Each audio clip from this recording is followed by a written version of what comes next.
there's a few Bible passages from the New Testament that I want to discuss. So then we go to, this is one that I found, and I find it super abuse of the text.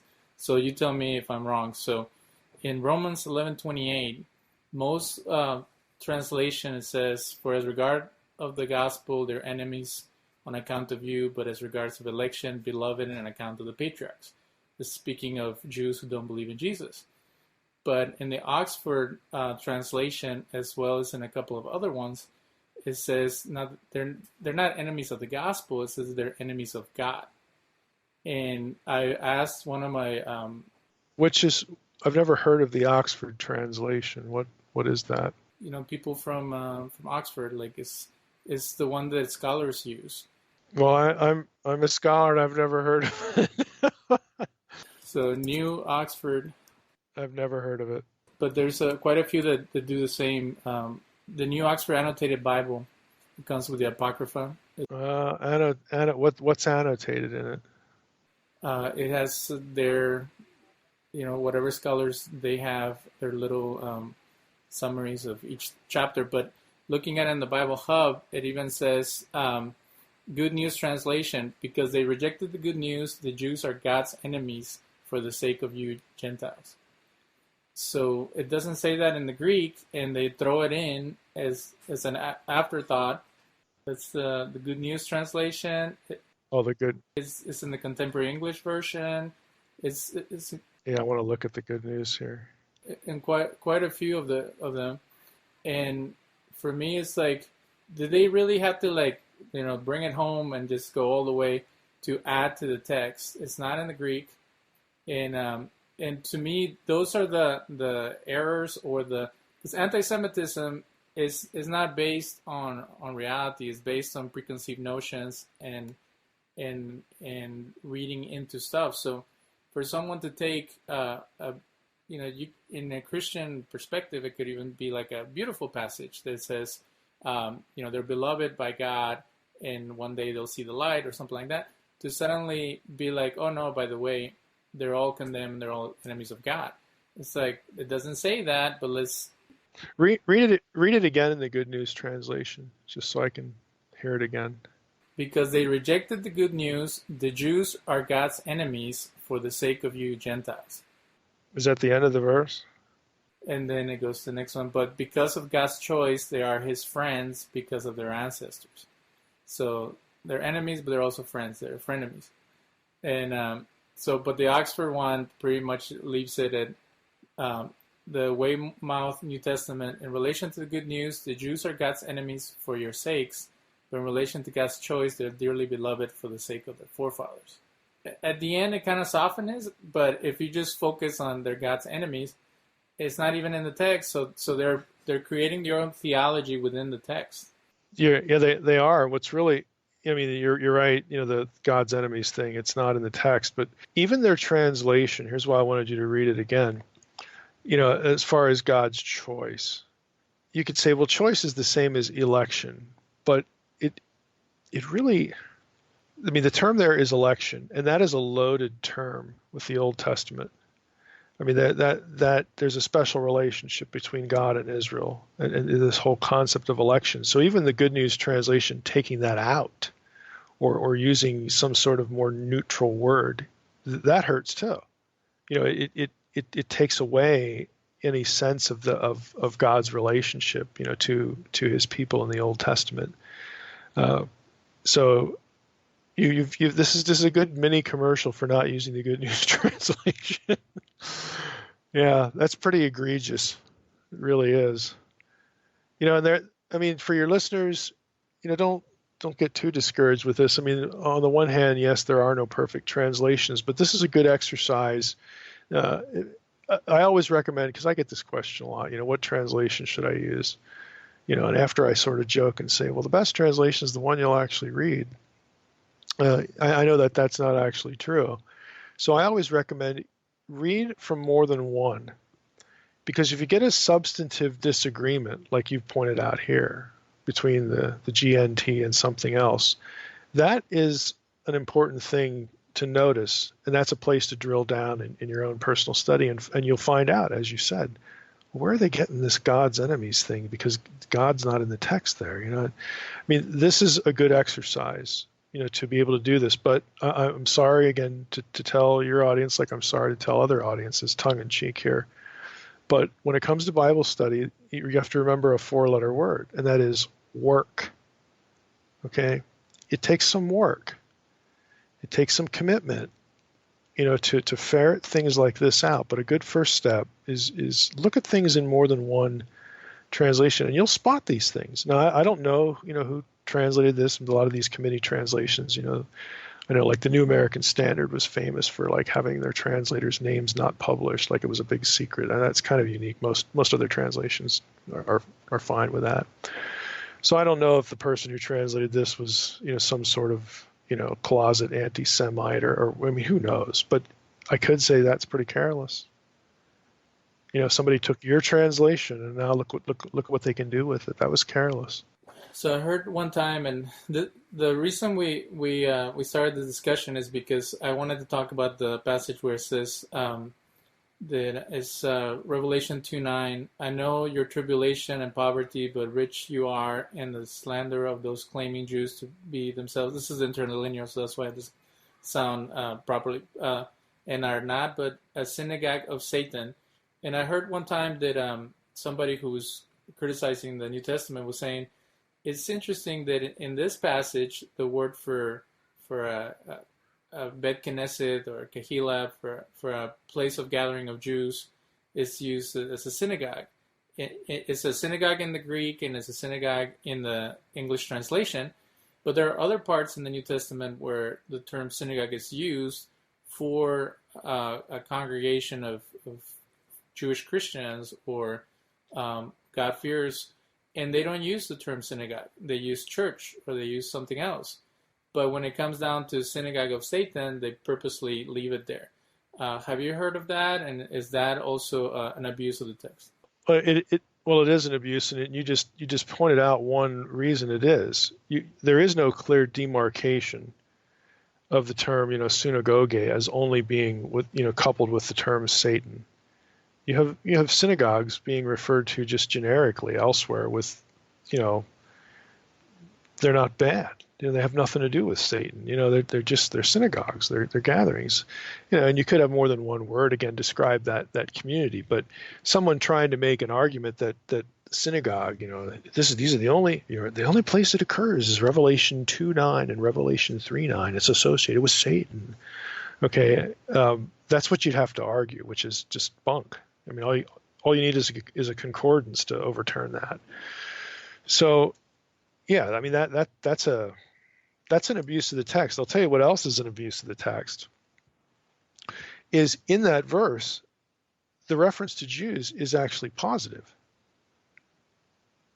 The Jews are being, Judaios there in Greek is actually being contrasted, with this synagogue of Satan. Now, what do I mean by that? Well, the whole point of what, the writer's saying is that, the term Jews there is positive.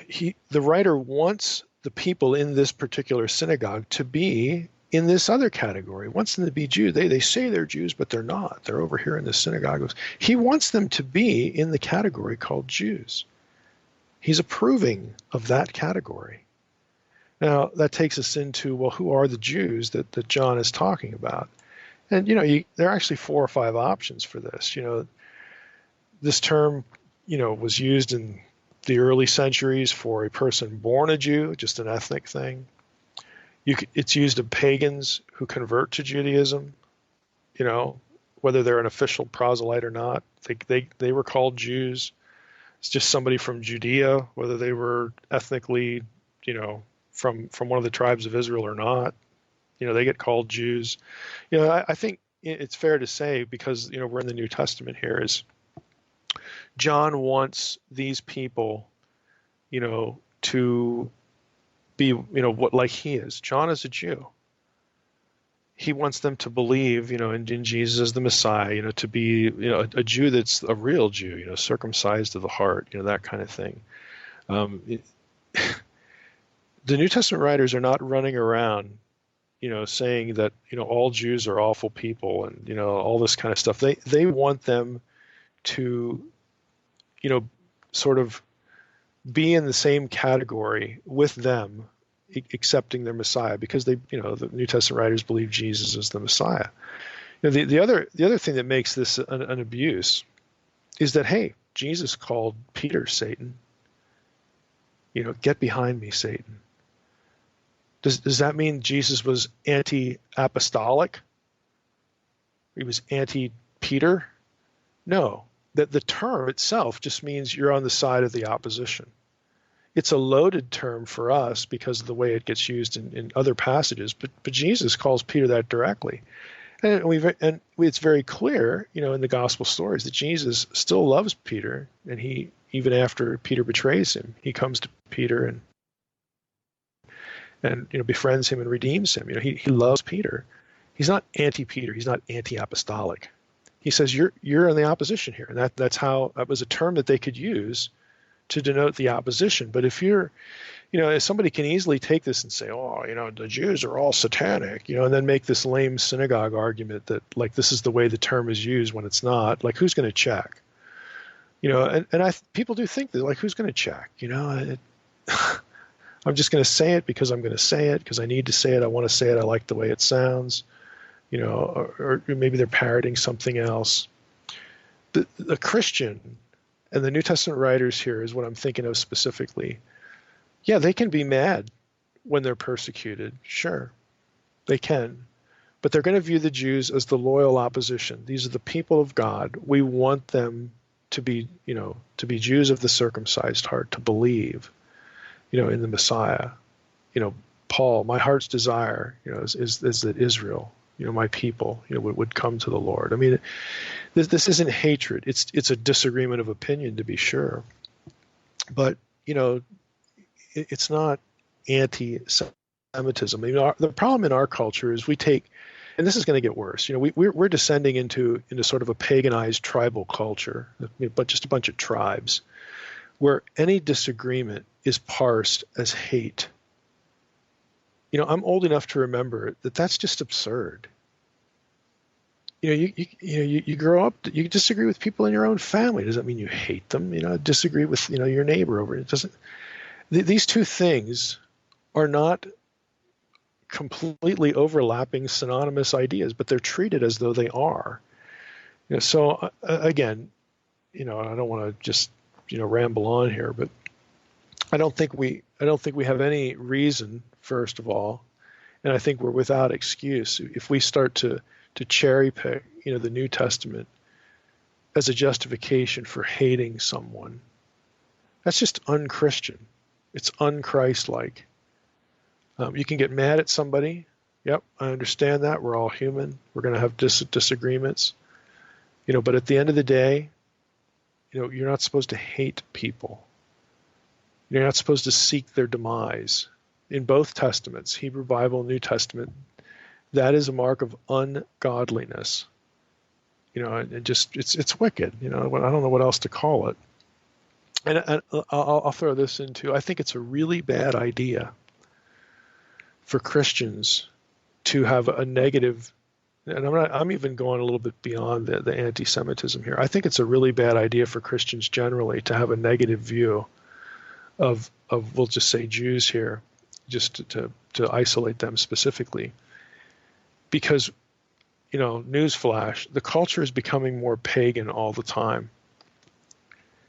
We're actually going to need each other.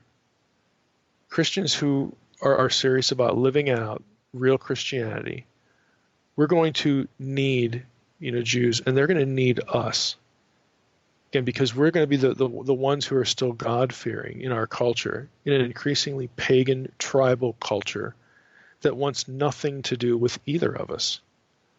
So I think it's a really bad idea, again, to fragment ourselves, even within the Christian community. We see so much fragmentation. This is a really bad idea with the culture trending the way it is.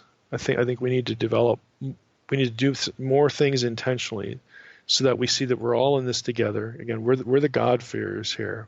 We need to stick together. and just be in each other's corner, because we're going to need that. We're just going to need it, and it's the right thing to do. Well, I appreciate you taking a stand, because one thing that is disheartening is that whenever you bring up what happened during the Holocaust, where many Christians did not speak out because of fear or because they were too entangled with the government, everybody always brings up Dietrich Bonhoeffer, and what nobody will tell you is that that was one guy out of thousands. So if people can be, if we had more of him, then we could keep this cyclical thing that is happening again, where people are being scapegoated, they're being lied about, slandered, and there's like this you were talking about what makes supremacists do what they do, is that they've been pinned against other groups. They have their own issues and their own struggles, and instead of dealing with those struggles, they're blaming it on someone else and building up that hatred. So I appreciate you coming on my show and having this discussion and bringing some clarity to things that can be distorted, abused, or completely falsified to push an agenda that, as you say, is not consistent with the teachings of the founder of Christianity and this faith that is very powerful and it has a lot of influence in the world. And we hear the Pope and other people talk about little issues, but we would like for leaders within your community to take strong stands regarding issues like this one. So we appreciate you doing that for us. Yeah, well, thank you for having me on. And so keep up your good work, and we'll talk to you soon. All right, thank you. I also wanted to respond to the lack of information regarding the subject of, is the New Testament anti-Semitic? Because by bringing up the New Testament passages, then it really builds a case against the New Testament, and something that is accused by some people of being. No credible scholar thinks the New Testament is anti-Semitic. Instead, they would say that it is anti-Jewish. The problem with that is that Judaism as an institution wasn't established to that point. There was many Judaisms at the time of Jesus. And so it's more of a sectarian, antagonistic, historical narrative. In being sectarian, it disparages other religious groups that don't agree with them. Many people try to defend the New Testament by claiming that the Hebrew Bible is antagonistic against the Jewish people for the rebellion or whatever they see, but that's a poorly developed argument because it supports a biased reading of the Bible. The Israelite prophets were harsh towards the apostate members of their community, not just like Jesus, but as integral part of the leadership system of that time. Jesus is usually shown as like an outsider, even though he's from Galilee and Judea. He comes in to random towns and busting people's heads per se, and he fights against his detractors. Most people who are very sensitive about this because of the persecution that has happened from it, they would say that that his words condemn all Jews, and there is no division between the Jews of that time, the specific religious groups, and people now, because that's how it's been interpreted. So the theology of anti-Semitism is one of racial or ethnic prejudice. But religious anti-Semitism is the idea that Jews are incapable of redemption due to their sinful nature, something medieval Catholics and some Protestants at the time of the Nazis believed. Even when Jews became Christian, they needed to be destroyed because they were inherently evil. So in the German Protestants, very few people lifted a finger to intervene with the Nazi propaganda and agenda. And they had watered down the Bible so much, the theologians before that, that it became through a part of Christianity to hate Judaism and to see Jesus not as a Jew, but as a Galilean Aryan somehow. So the literal interpretation of the Bible is based on the eyes of the beholder, because people can emphasize one part or the others. There's an anti-Semitic provocateur in Austin named Texie Mars who says a lot of the same verbiage as the individual we're talking about. And what he says is that he attributes also the death of the prophets to all Jews, and he infuses some of the conflictive soliloquies of Jesus to modern day people. So that goes back to how the Bible can be dangerous in the wrong hands by people who are purposely manipulating it to condemn and to disparage some people.